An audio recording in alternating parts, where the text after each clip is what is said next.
price of diesel in the UK has reached its most expensive level since the end of 2022 as the Iran oil crisis escalates. The RAC said the average price of a litre of the fuel at UK forecourts today was more than £1.80.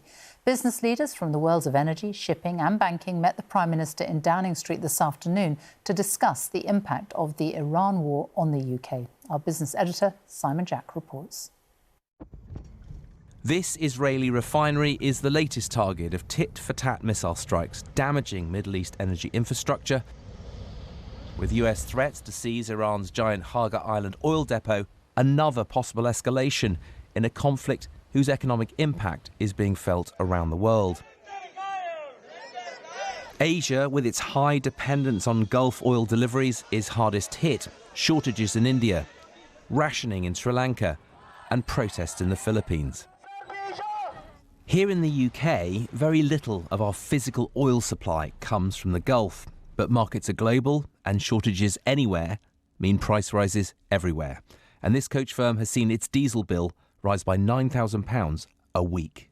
It is traumatic, really, because you can't double the price within 6 weeks. As you know, everybody is suffering with it, and we are the one main thing in this business is diesel and, of course, fuel. Now, both petrol and diesel prices have risen sharply since the conflict began. But, as you can see, diesel has risen twice as fast and is considered more vulnerable to tightening supplies.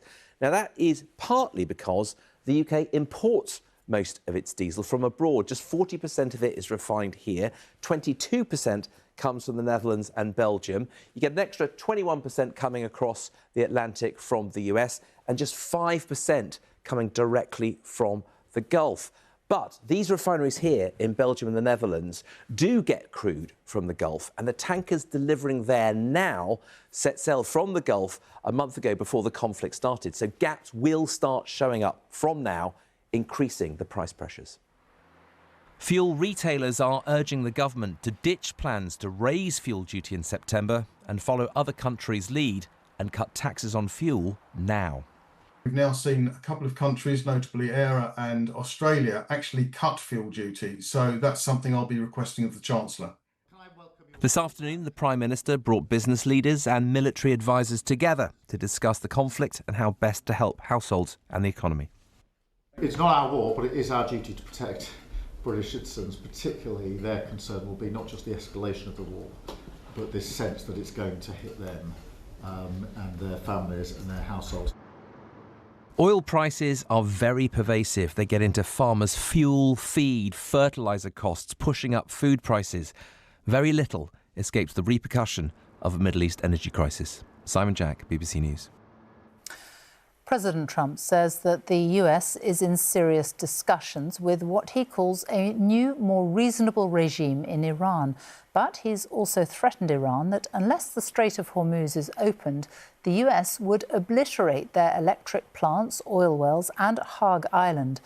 The latter is the critical oil facility off Iran's coast, and US officials claim troops are preparing for possible ground operations. Thousands of US Marines are now in the region, with special forces and paratroopers on the way. Our security correspondent Frank Gardner looks at what options are available to America. Paratroopers from the 82nd Airborne, US Marines offshore. Plans afoot for boots on the ground. US forces are gathering near the Gulf as President Trump attempts to pressure Iran into a deal. Great progress, he said, has been made, but if a deal is not shortly reached and if the Hormuz Strait is not open for business immediately, we will conclude our lovely stay in Iran, he says, by blowing up and obliterating all of their electric plants, oil wells and Kharg Island. Iran currently controls the vital Strait of Hormuz, but its island of Kharg could be in America's sights for an invasion. It lies nearly 20 miles offshore. It measures just 8 square miles with 20,000 inhabitants. It's through Kharg that 90% of Iran's oil is exported. But Iran has other Gulf islands that could also be targets for US landings, like Larak or Keshem, Abu Musa, and the Greater and Lesser Tombs. Iran has promised to meet any invasion with raining fire down on US troops. 1 month into this war, it still retains enough drones and missiles like these to mean it. When you start sending ground forces close to the Iranian coast or to Iranian territory, the risk of casualties increases, the danger increases. But at a stage in the war where the US has to be more prepared to accept at least some casualties to try and force a conclusion to the conflict. Of course, the nightmare scenario for the US is a difficult fight, a battle that they probably win, but ultimately it has no strategic gain. And then people would really start to question, what was this all for? The 82nd Airborne Division is a formidable force, known as the tip of the spear. If they're used in Iran, they could possibly be dropped at night. But waiting for them on the ground would be anti-personnel mines and possibly swarms of drones. Meanwhile, Iran is hurting badly. Not just the government or the Revolutionary Guards, but ordinary residents. These clips from inside Iran, given to our colleagues at BBC Persian, show the frustration with both sides. Neither America or the government is backing down, nor do these people have anything to lose. Iran doesn't matter to them at all. My sister said today, enough is enough, for God's sake. Declare a ceasefire. People don't say anymore that they wish the government would go away. They say they just want it all to end. Just end it. Little sign of that today, though. This was an unexploded Iranian ballistic missile that landed in southern Israel.